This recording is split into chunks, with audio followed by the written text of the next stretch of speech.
Muito boa noite a todos e todas, irmãos e irmãs. Primeiro, dizer que é uma alegria para mim estar aqui nessa casa, que me recebe mais uma vez.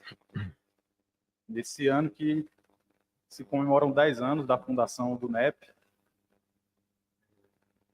que nos acolheu, a AME nos acolheu há 10 anos atrás, com a proposta de estudarmos o Evangelho de Jesus, à luz da doutrina espírita, numa atividade que se desenvolve até hoje, né?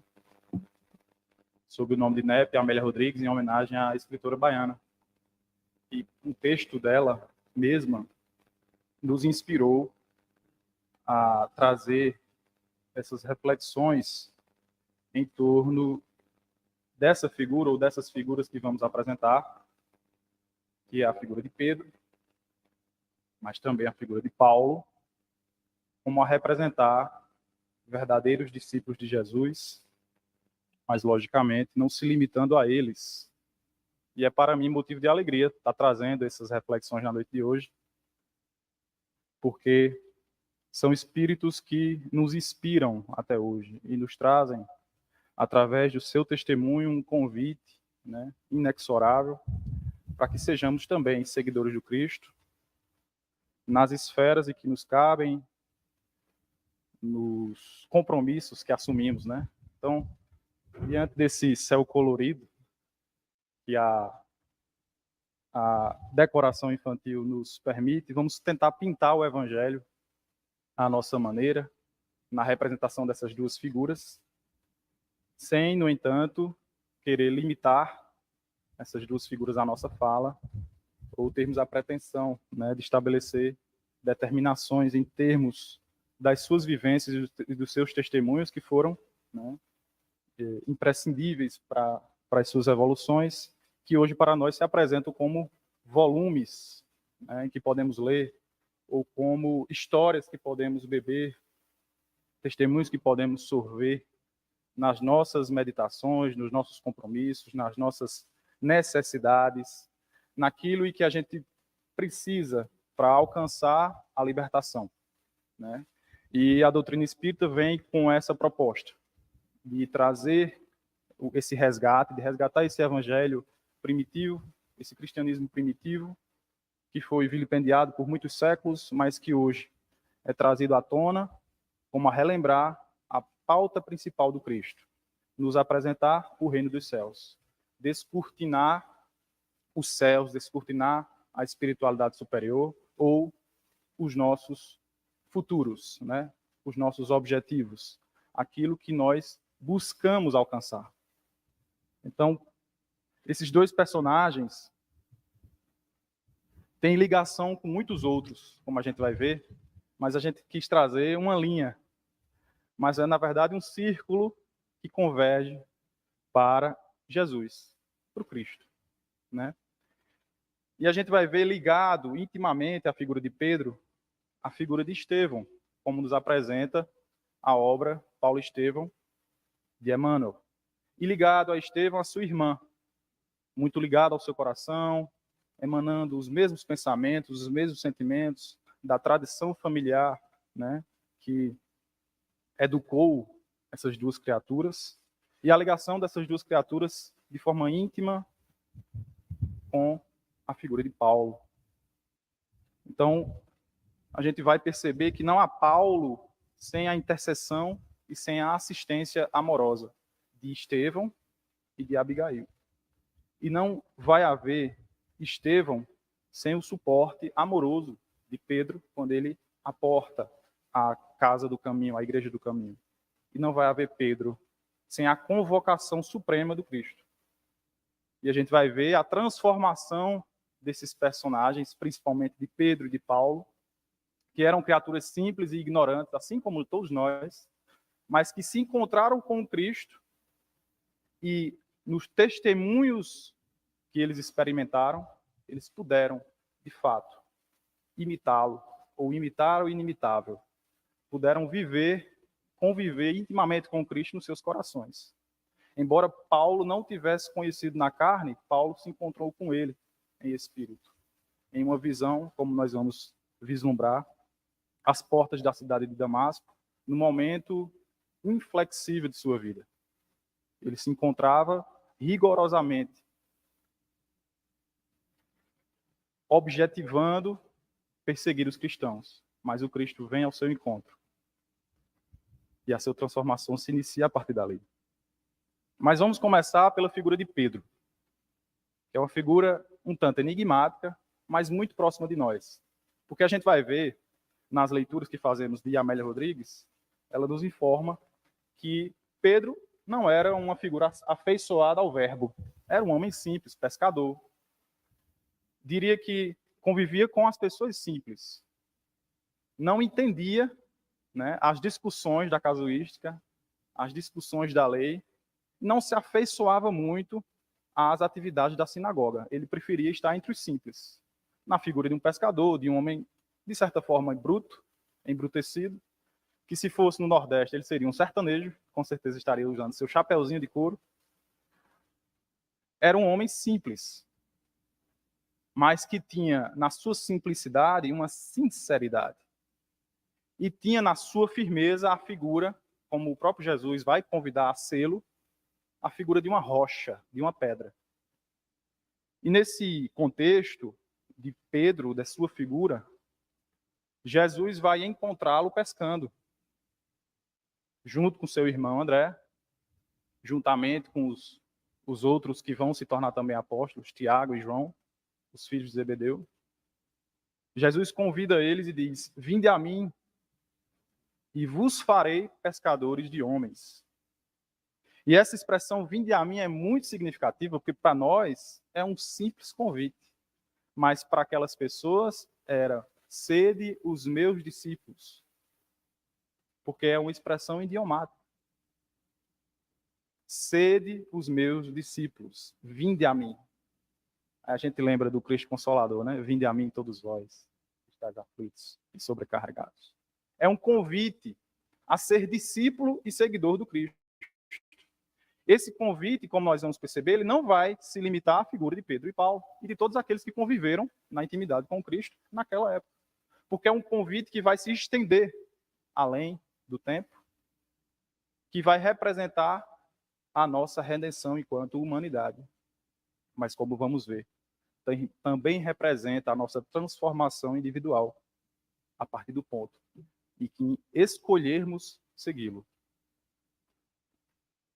Então, esse convite que o Cristo faz: vinde a mim, pois vos farei pescadores de homens, como ele fez a Pedro, não é um simples convite a um ministério religioso, porque Pedro tinha suas atividades comerciais na pescaria. Pedro necessitava sustentar uma família.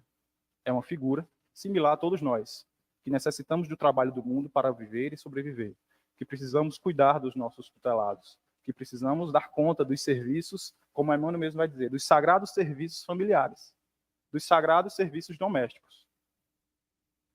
Mas um convite à transformação, um convite à prática do Evangelho diariamente diante de nossos familiares, diante dos ignorantes, diante das crianças, diante dos desconhecidos, diante dos adversários, lhes dando não lições violentas, mas noções de tolerância, paciência, compreensão, irmanados no ideal de se encontrarem em paz uns com os outros.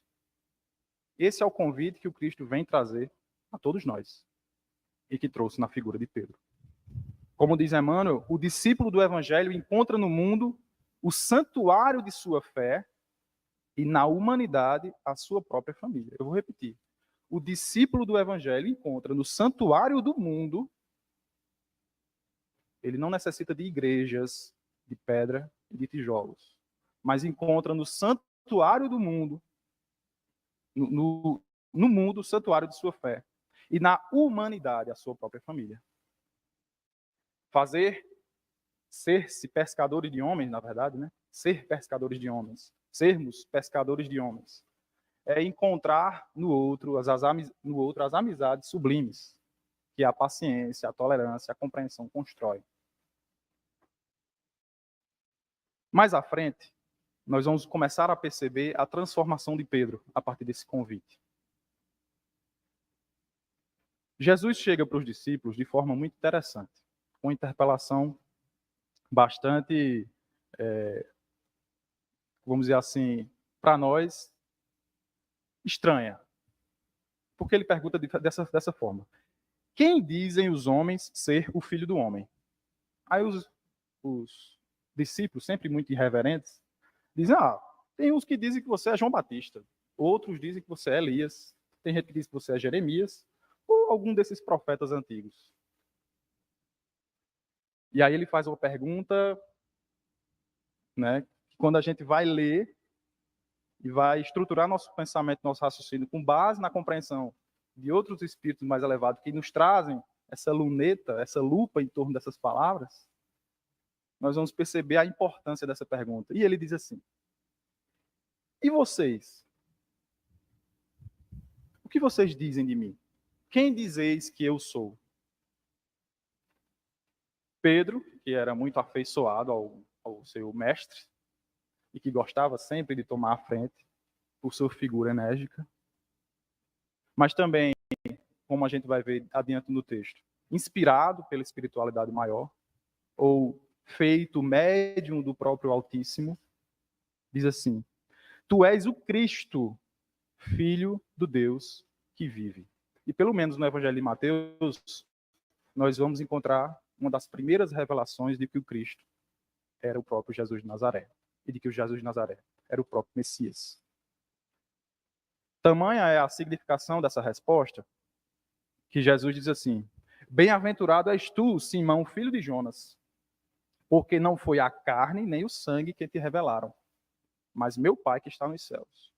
Não foi Pedro que se utilizou de sua parca inteligência, de seu pouco raciocínio, para trazer ao Cristo, aos discípulos naquele momento, essa revelação de que o Jesus era o Cristo. Mas ele se fez verbo através da mediunidade. Essa mediunidade que descortina as verdades dos céus. E que, inclusive, entre nós espíritas, infelizmente, muitos de nós ainda duvidamos. Ainda colocamos em xeque essas possibilidades de renovação através da escuta ao verbo que se faz pela mediunidade.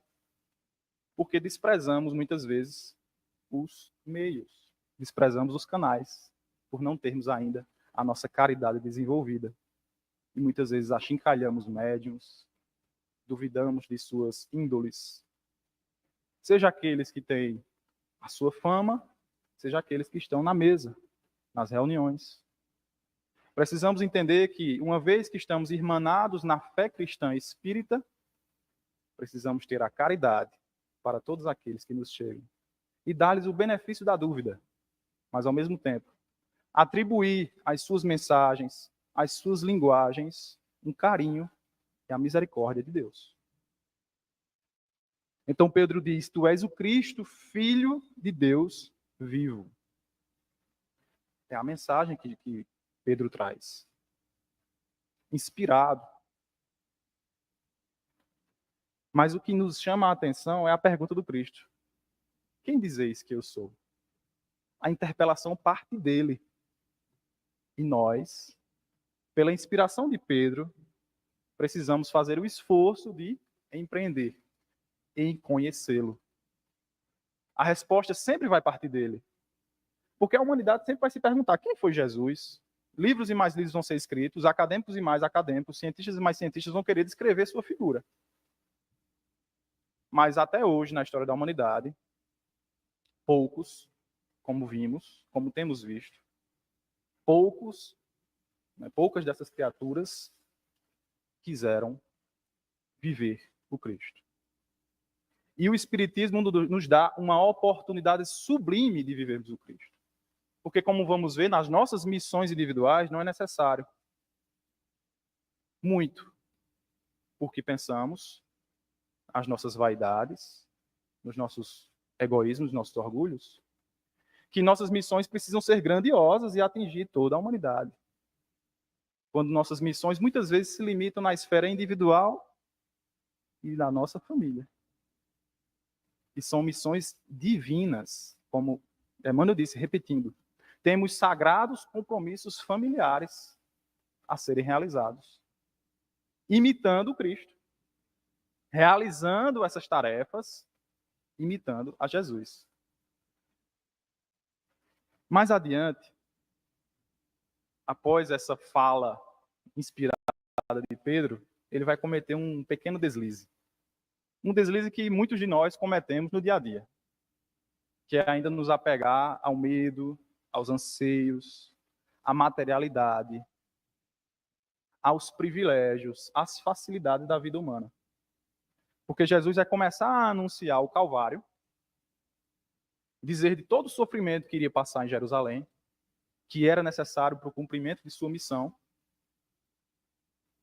Aí Pedro olha para aquela cena, chama ele do canto e diz assim: Senhor, Deus tenha misericórdia de ti. De modo nenhum te acontecerá isso. E Jesus responde: vai para trás de mim, Satanás. Palavras duras até hoje, né? Vai para trás de mim, tu que és escândalo para mim, pedra de tropeço. Porque não compreendes as coisas de Deus, mas as dos homens. Que significação tem essas palavras para nós? Porque não é apenas o sofrimento em si que aqui está representado no medo de Pedro, nos anseios daquela criatura. Ele se permite baixar sua faixa vibratória, ser veículo agora de comunicação de espíritos menos afeiçoados ao Cristo, mas por um apego às coisas da matéria. Por um apego às ainda ignorâncias do espírito que se encontra envolto na carne, que não enxerga e não vislumbra o futuro espiritual. Pedro não enxergava o testemunho que o Cristo necessitava apresentar para a humanidade. Pedro enxergava o sofrimento pelo qual o Cristo haveria de passar. Mas ele enxergava um sofrimento humano, sem a fé, sem a esperança do verdadeiro discípulo, sem um compromisso assumido. Ele apenas se apegava às posições. Porque ele ainda pensava que o reino do Cristo se faria no mundo. Mas o reino do Cristo não era daqui. Não era um reino de potestades. Não era um reino de poderes materiais.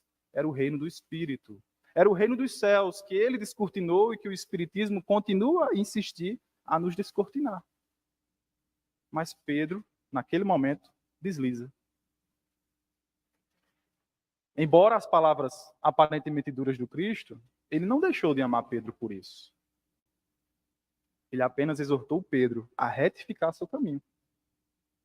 E deu a Pedro a lição da vigilância, como muitas vezes ele fez. Ao pedir, ao exortar, orai e vigiai. Ao, no Jardim das Oliveiras, dizer, preciso que vocês se mantenham vigilantes em oração. Porque o panorama espiritual que ali se fazia, naqueles instantes que se aproximava do seu testemunho supremo, não era dos bons. Ao mesmo tempo, os céus se abriam com a corte de anjos, se a gente quiser pintar dessa forma, como a nos revelar a grandeza dos céus, a grandeza de Deus na sua misericórdia. E em seguida a esses textos, a essas passagens, nós vamos ver Jesus de forma enérgica exortando os seus discípulos e a todos nós, até hoje.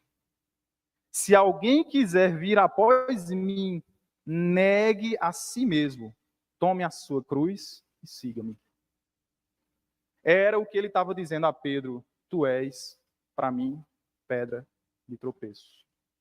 Porque não negastes a ti mesmo, porque ainda se apegastes às materialidades, às ansiedades, aos medos e não te entregastes verdadeiramente aos céus. Ao compromisso que é testemunhar a fé nesse futuro, nessa vivência espiritual que era já naquele momento necessária. E aí eu faço algumas perguntas. O que é que nós buscamos enquanto cristãos, enquanto espíritas? O que é que nós estamos buscando? O que é que a gente procura em espiritismo?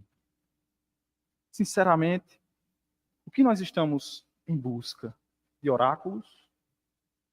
De fórmulas prontas? De receitas baratas para a resolução dos nossos problemas? De privilégio de conhecimento? Qual é o roteiro que nós estamos seguindo? Qual é o Senhor que nós estamos servindo? Porque no serviço com Cristo é preciso negar a si mesmo. E negar a si mesmo é vencer a própria vaidade, o próprio orgulho, a própria projeção pessoal. É preciso vencer os momentos de impaciência. E eu não estou aqui falando somente das atividades limitadas a uma casa espírita, mas, e principalmente, a todas as atividades a que nos apegamos na vida material. Mesmo necessitados da vida material, nós nos colocamos acima de todas as coisas, acima de todos os nossos caprichos, para empreendermos a tarefa de cooperar com Cristo na compreensão entre todos nós, entre as criaturas. Na compreensão de nossas diferenças de tempo, de raciocínio, de fé. Na paciência que devemos ter para com o irmão que caminha ao nosso lado. Na atitude de perdoar 70 vezes 7 vezes todo o erro que o irmão, que o marido, que o pai, que a mãe, que a avó comete. Esse é o convite que Jesus nos faz. E percebemos aí que todos já vivemos nessas missões. E todos enfrentamos essas provas diariamente. Porque todos os dias nós somos convidados a sermos esses pescadores de homens. Todos os dias nós somos convidados a enfrentar testemunhos. Todos os dias. Invariavelmente, todos os dias nós somos convidados à renovação de nossas atitudes. Não é verdade? Emmanuel vai nos dizer o seguinte: em espiritismo, não basta crer. É preciso renovar-se. Não basta aprender as filosofias e ciências do mundo, mas sentir e aplicar com o Cristo. Nos últimos momentos em que nós vamos ver Jesus junto dos discípulos, quando já ressuscitado, mais precisamente no terceiro encontro com os discípulos após o Calvário, vamos encontrá-lo na praia, observando os discípulos ao mar, Pedro lançando as redes a noite toda, já pela manhãzinha, cansado, alquebrado, sem a mesma energia que tinha antigamente. Há cerca de 1 ano, mais ou menos, em que havia acontecido os movimentos tristes do Calvário, ele escuta a voz do mestre a dizer: lançai a rede para a direita, e aí encontrará bastante coisa. E Pedro escuta aquela voz inconfundível e joga as redes e puxa os peixes. Quando ele termina de puxar os peixes, olha para a praia, vê que é o mestre. E não aguenta. Pula do próprio barco. Não aguenta nem que o barco chegue a aportar na praia. Veste-se, porque estava nu, pula do barco e encontra o mestre em um abraço afetuoso. E ali Jesus já se encontrava na sua majestosidade sublime. E naquele momento de reencontro com os seus discípulos bem-amados, pega Pedro num canto e diz assim: Pedro, com um sorriso no rosto ainda, tu me amas? Aí Pedro: mas é claro que eu te amo, Senhor. Então, alimenta os meus cordeiros. Daqui a pouco Jesus pergunta novamente: Pedro, tu me amas? E Pedro já começa a achar estranho. E a inflexão de voz mudou. Ele diz, é claro que eu amo, Senhor. Jamais duvidei disso. Ele diz, então, apacenta minhas ovelhas. Pedro fica intrigado. Mas ele pergunta uma terceira vez, Pedro, tu me amas? E nessa inflexão de voz, já vinha uma melancolia. E Pedro diz, Senhor, tu sabes de tudo. Quase irritado. É claro que eu te amo.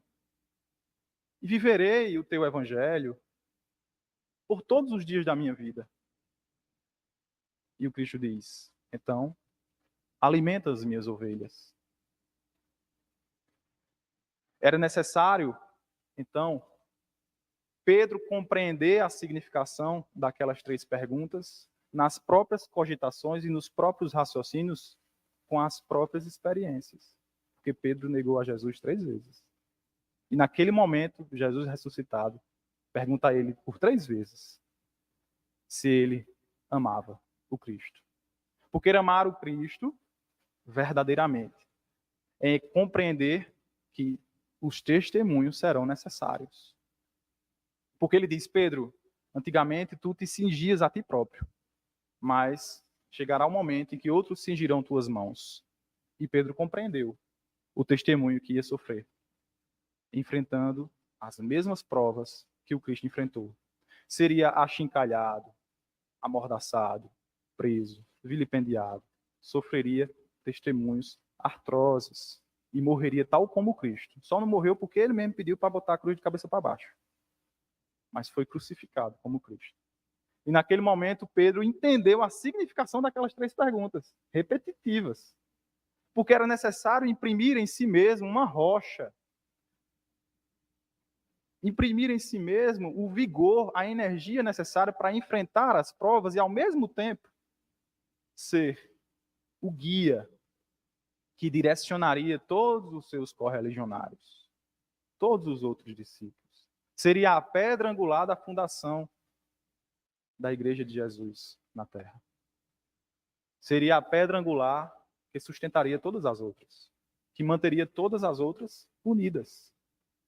Essa figura vai ser percebida na obra Paulo Estevão quando ele media o diálogo entre Tiago, o filho de Alfeu, com Paulo, mantendo ali um compromisso de cooperação e não competitividade, de compreensão entre as leis, as compreensões antigas e a nova doutrina que se revelava. Essa é a transformação de Pedro.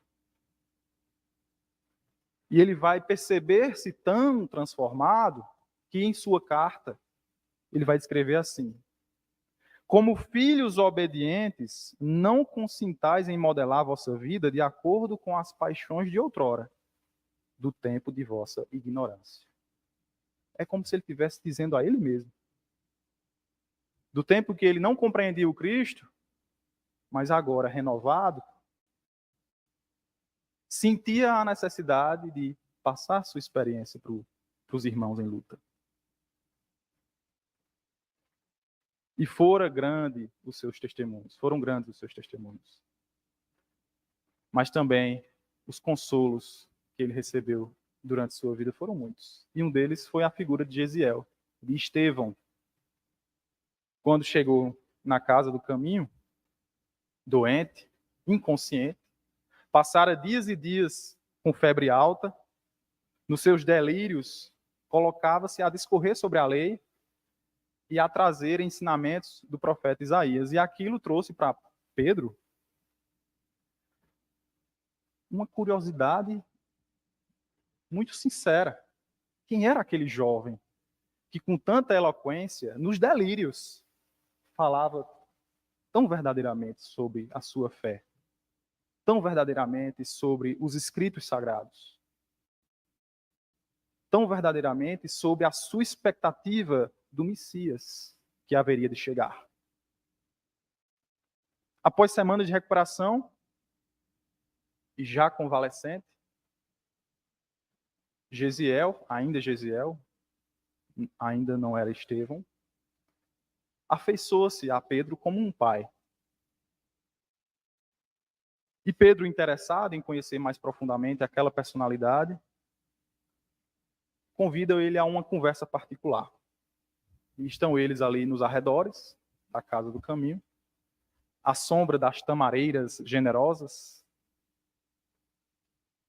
Pedro diz assim: amigo, regozijo-me por havermos recebido tua visita em nossa casa. Nosso júbilo é sincero, pois que nos mínimos detalhes da tua permanência entre nós, revelaste a condição espiritual de filho legítimo dos lares organizados com Deus, pelo conhecimento que tens dos textos sagrados. E tanto me impressionei com as tuas referências a Isaías, quando deliravas com febre alta, que eu desejaria saber qual é a tribo que você descende. E Estevão, muito calmo, responde: meu pai era filho dos arredores de Sebaste e descendia da tribo de Issacar.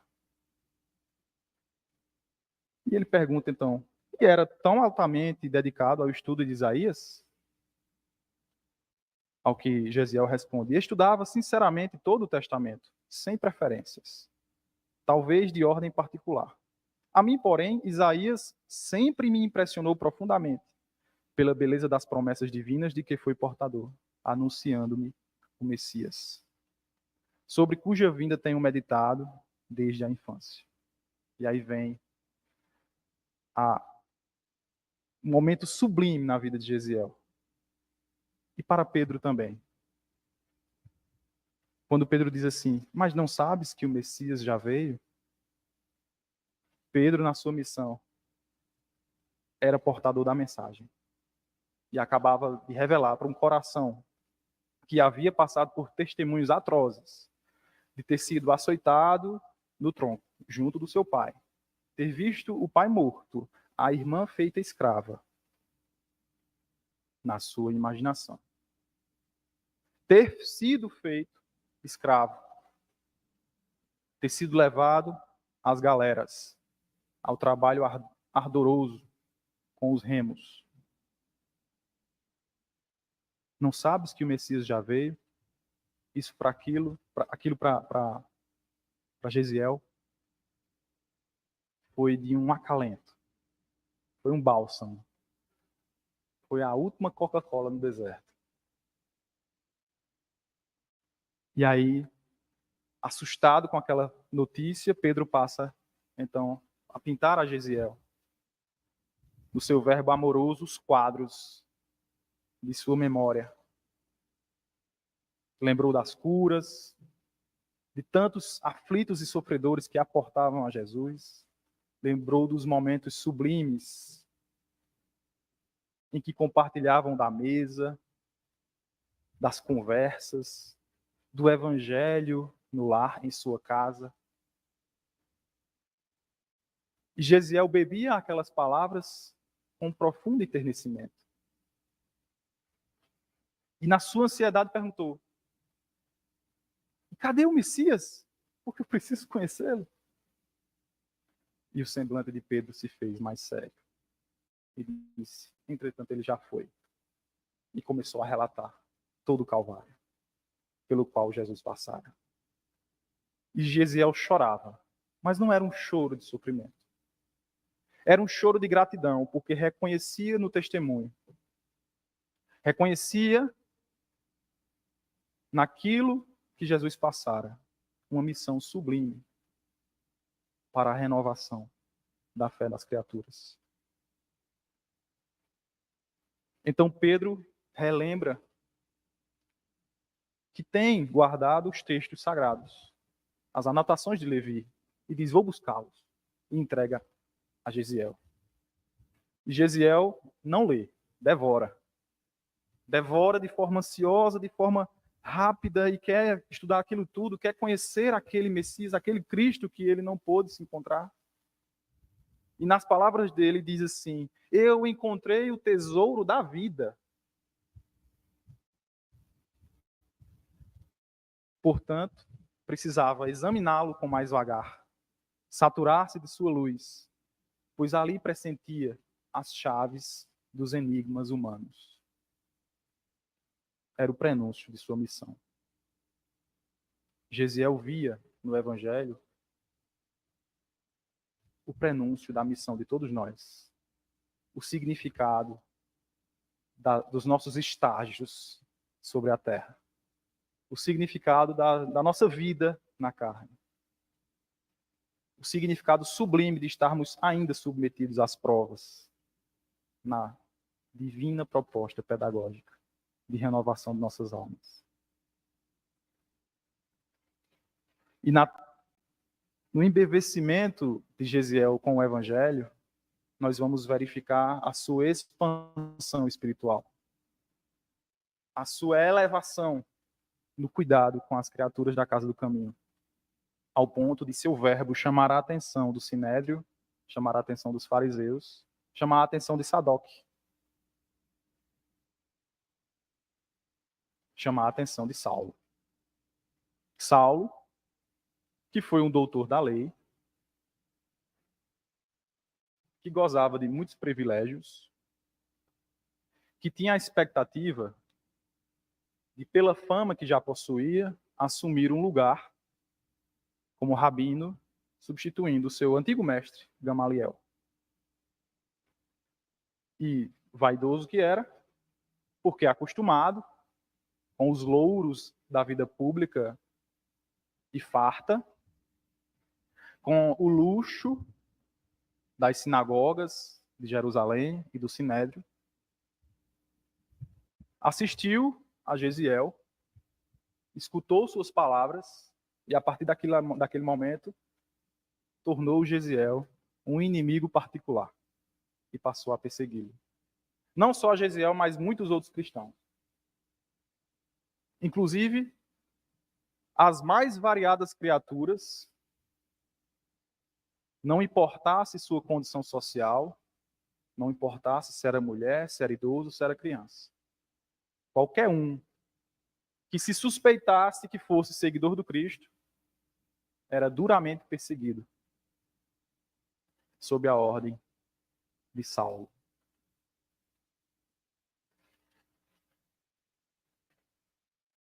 E na figura de Estevão, ele começa a vislumbrar o Mestre Jesus. E ele começa a se doer com aquela figura. O seu ódio por Jesus começa a surgir no seu coração. E durante as perseguições, durante a condenação que Gesiel sofrera, que para muitos de nós vai parecer fácil para aquela criatura, porque é elevada em seus pensamentos, em seus atos, mas Gesiel passava por suas ansiedades, por seus receios íntimos, tremia muitas vezes ante as provas que iria enfrentar, mas não desistia pela sua fé vigorosa, refletia consigo mesmo que ele conhecia o Cristo, mas Saulo não. Então, na sua visão, a posição era justa dos dois. E no encontro último com sua irmã Abigail, após o apedrejamento, já desfalecendo dos golpes sofridos, ele diz com uma inflexão de voz e com uma significação elevada que Saulo serviu a Moisés com fidelidade até o fim. Quando conhecer Jesus, vai servi-lo com o mesmo fervor. Veja que tom profético nas suas palavras, que de fato se confirmaram. E Paulo, ainda Saulo, ao ver aquele diálogo com a irmã, quando a irmã ainda desconhecia aquele Messias, mais uma vez se encontra diante de um testemunho, para ele estranho, e mais uma vez reflete consigo mesmo, quem é este Jesus de Nazaré? Ou, de forma mais pejorativa, como utilizavam, como era costume, quem é este carpinteiro que me persegue? Na rigidez do seu coração, termina o relacionamento que tinha com a irmã de Gesiel. sem saber que ela era a irmã de Jesiel, obviamente, antes da condenação. E Abigail, na sua angelitude, acama-se. E passam 8 meses separados. Lutas intermináveis, perseguições. Saulo enveredava-se por esse caminho. Muitas condenações. Jesiel foi o primeiro. Muitos outros foram levados à morte, à tortura. Cansado, ao quebrado dessas lutas, Saulo resolve ir visitar Abigail na estrada de Jope. E lá se encontra com ela. E ela resolve notificar-lhe que no leito de morte que ela se encontrava ali, havia a sua conversão ao cristianismo. E aquilo doeu profundamente para Saulo. Porque, mais uma vez, o carpinteiro o perseguia. Na sua visão, ele era joguete de um carpinteiro simples, de um homem que não conhecera, mas que fora para si um motivo de muito sofrimento. E pergunta a Zacarias, o pai adotivo de Abigail, mas como é que ela conheceu esse homem? Como é que ela teve notícias dessa figura? E Zacarias, muito simples, disse, aportou por essas terras, durante algum tempo, um velho mendigo de nome Ananias. E não só ela, como muitos outros dos meus empregados, receberam notícias desse carpinteiro. E eu não posso, na sua sinceridade, ele disse, eu não posso fazer nada por isso. Porque eles não trouxeram prejuízos. Embora eu não concorde, embora acho e acredito que estão em transgressão à lei, eu não sou um homem político. Eu sou apenas um lavrador, eu sou apenas um agricultor. Eu sou apenas um dono, um arrendatário de terras. Não me cabe essa função. Então eu deixei que Ananias ensinasse essas criaturas. Porque eu vi o benefício que ele trazia a elas. E aí, a partir desse momento, Saulo coloca na sua lista Ananias. Iria procurar aquele homem até o fim do continente, onde ele pudesse ir. Colocou como objetivo principal procurar quem fora aquele homem que transformara a sua noiva amada, que fizera ela desistir dos planos de ventura que tinha com ele, que fizera Abigail aceitar o leito de morte. Então, o carpinteiro aparecia para Saulo na figura de Jesiel, na figura de Abigail, na figura de Ananias. E ele passa a implacavelmente procurar por Ananias, a torturar pessoas em busca de informações.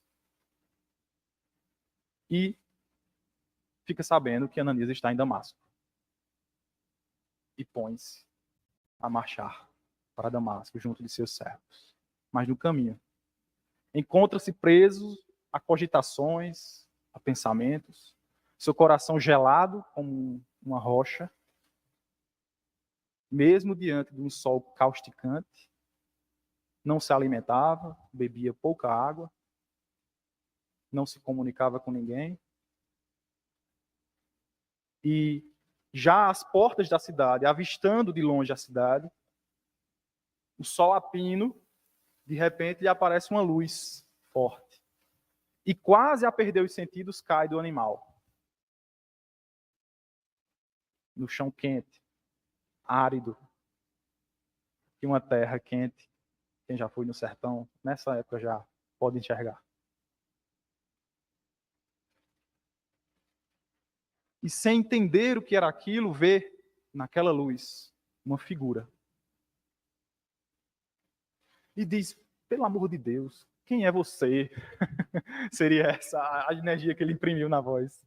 Senhor, quem sois?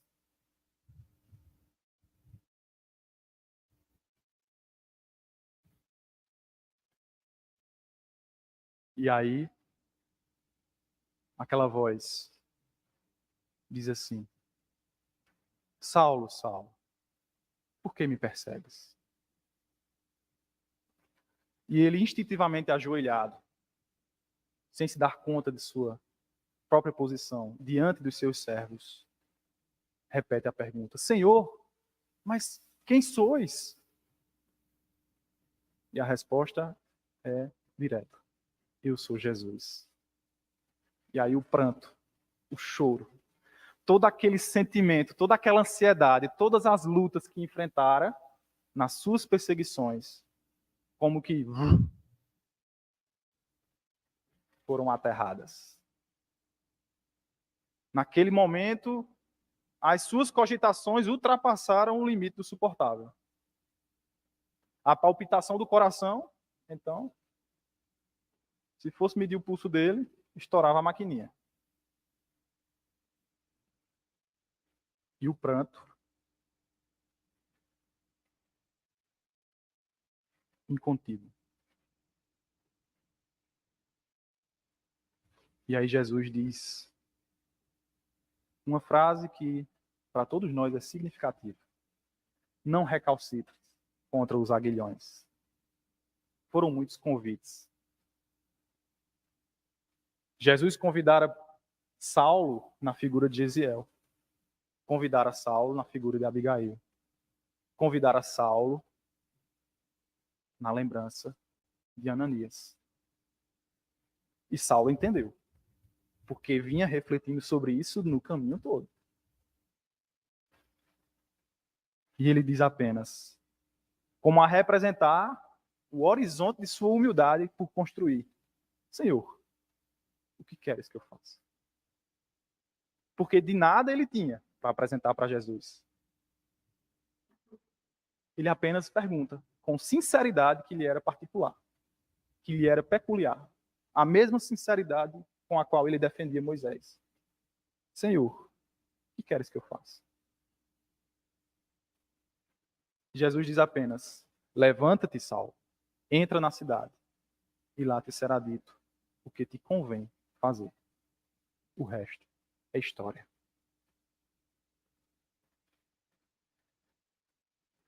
Saulo empreendeu viagens, fundou igrejas, transformou-se verdadeiramente no testemunho com Cristo. No auge de sua velhice, enfrentou humilhações acerbas, já ao quebrado, cheio de cicatrizes, por conta dos acidentes da estrada, por conta dos naufrágios que enfrentou, por conta das pedradas que tomou, por ter sido expulso várias e várias vezes de várias cidades. Mas como ele mesmo disse, que combateu o bom combate, que guardou a fé. Então nós vemos aí, de Saulo a Paulo, a transformação de uma figura vaidosa, orgulhosa, egoísta, num homem que guardava o serviço com Cristo, que guardava o espírito de submissão, de devotamento, de serviço aos semelhantes, aos mais sofredores. Como diz Emmanuel também. Cooperador fiel na sua legítima feição de homem transformado por Jesus Cristo e atento ao divino ministério. Cooperador legítimo. Cooperador. Cooperador. Nos dizeres de Emmanuel também. Jesus não é um mestre de violências, e se a figura de Paulo avulta muito mais aos nossos olhos, é que ele ouviu, negou-se a si mesmo, arrependeu-se, tomou a sua cruz e seguiu Cristo até o fim de suas tarefas materiais. Entre perseguições, enfermidades, apodos, zombarias, desilusões, deserções, pedradas, açoites e encarceramentos, Paulo de Tarso foi um homem intrépido e sincero, caminhando entre as sombras do mundo ao encontro do Mestre, que se fizeram ouvir nas encruzilhadas da sua vida. Foi muito mais que um predestinado, foi um realizador que trabalhou diariamente para a luz. Quem poderá deter dentro de si a sua missão? Quem é que vai aguardar um convite direto do Cristo, como Paulo, como Pedro recebeu? Se a todos os dias, a todos nós, vêm os convites. para seguirmos o Cristo. Em cada momento que existimos, são convites a pensarmos, a refletirmos e a agirmos com o Cristo. Em cada momento de aflição, em cada momento de alegria, em cada momento de sofrimento, em cada momento de vitória, o Cristo nos convida a sermos reveladores da sua doutrina, a nos renovar nas atitudes.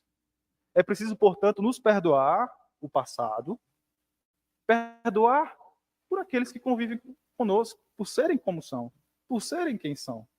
Porque se é necessário perdoar o nosso passado, é necessário perdoar quem o outro é, que também é uma construção histórica, espiritual, que também tem sua vivência, que também tem suas experiências. É preciso nós perdoarmos uns aos outros na convivência, seja ela dentro de casa, seja ela dentro da casa espírita. É preciso amarmos uns aos outros. Nesse amor, compreensão, porque o perdão é o amor, compreensão praticado. Quem estará no mundo sem um ministério de Deus? Porque todas as nossas missões são de origem, de ascendente e de objetivação divina. Porque somos criaturas de Deus. E o que ele busca de nós é a nossa renovação íntima. Para fazermos parte dessa corte, que é a corte dos espíritos renovados pelo amor. Então, quem é que vai definir missão? Quem é que vai definir convite? E colocar um ponto de inflexão na sua vida? Só a partir daquele momento é que eu vou realizar. Só quando eu alcançar um concurso público é que eu vou trabalhar na casa espírita. Só quando eu for melhorzinho da cabeça, eu vou trabalhar pelos outros. Não, peraí, deixa eu ganhar mais um dinheirinho. Peraí, deixa eu juntar um pouquinho mais de dinheiro no banco. Não, peraí. Não, calma. Não. A dúvida nos afasta do objetivo. É necessário enfrentar mesmo, enveredar. E guardar a fé. Quando o homem sertanejo vai buscar um boi dentro da Jurema, ele se utiliza dos recursos que lhe cabem. Ele vai colocar, a cobertura de couro, vai cobrir o cavalo, vai colocar seu chapéuzinho e vai enveredar na Jurema. Sem contar com a certeza que vai encontrar o boi barabo. Mas a sua firmeza, o seu propósito, o seu objetivo, certamente estará mais perto de ser alcançado, porque ele enveredou na Jurema. E a Jurema vai espinhar ele, porque é da natureza da Jurema. É da natureza dos espíritos ainda arraigados às suas inferioridades machucar. É da natureza de animais machucados atacar. Mas o discípulo do Cristo guarda o amor e a fé.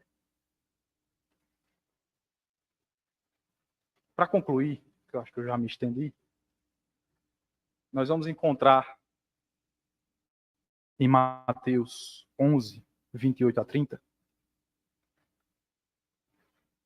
para mim, o capítulo mais representativo do Evangelho segundo o Espiritismo. O Cristo Consolador. Vinde a mim, todos vós que estáis aflitos e sobrecarregados, e eu vos aliviarei. Tomai sobre vós o meu jugo, e aprendei de mim, que sou brando e humilde de coração, e acharei repouso para vossas almas. Pois suave é o meu jugo, e leve o meu fardo. Perceberam o que está no começo? Vinde a mim. Não é um mero convite. É fazer-se discípulo. Sede os meus discípulos. Não é um convite em que a gente vai se colocar na figura ou na pessoa de um doente que recusa a terapêutica e a medicação necessárias. É necessário esforço. Porque do jeito que ele nos convida a segui-lo nas nossas aflições, a ser seus discípulos, a sermos seus discípulos, ele exorta aquele que quiser vir após mim, negue-se a si mesmo. Vença o seu passado. Vença o homem velho. Vença o pano velho para que o remendo novo não rasgue o pano velho. Renove o odre para que o vinho novo não quebre o odre velho. Renove o vaso. Aquele que quiser vir após mim, negue-se a si mesmo, tome a sua cruz. A cruz dos testemunhos, dos compromissos, dos deveres, mais uma vez, familiares, dos deveres do espírito, dos deveres também da carne, das necessidades de cuidar do corpo, de cuidar da manutenção da vida, de cuidar do conforto, muitas vezes, daqueles a quem amamos. E depois de negar a si mesmo, de tomar a própria cruz, siga ao Cristo. É preciso esforço individual na renovação do próprio ser. Não é um convite a um consolo improdutivo, mas um consolo na ação, na busca, no esforço cessante. E para finalizar, deixo alguns versos que sempre ao realizar esses estudos me vêm à mente. Intitulado Dois Apóstolos. Dois apóstolos de um mesmo mestre, entre espinhos a triunfarem, moldando a vida pelo Evangelho, para o Evangelho por alcançarem. Sob o açoite de verbos frívolos, seguiram firmes na sua missão. Encontraram a paz no dever cumprido, nos atributos do coração. Se as suas vidas nos são distantes, os seus exemplos nos aproximam da paz, do maior, da alegria da vida, dos testemunhos que edificam. Muita paz a todos, muito obrigado.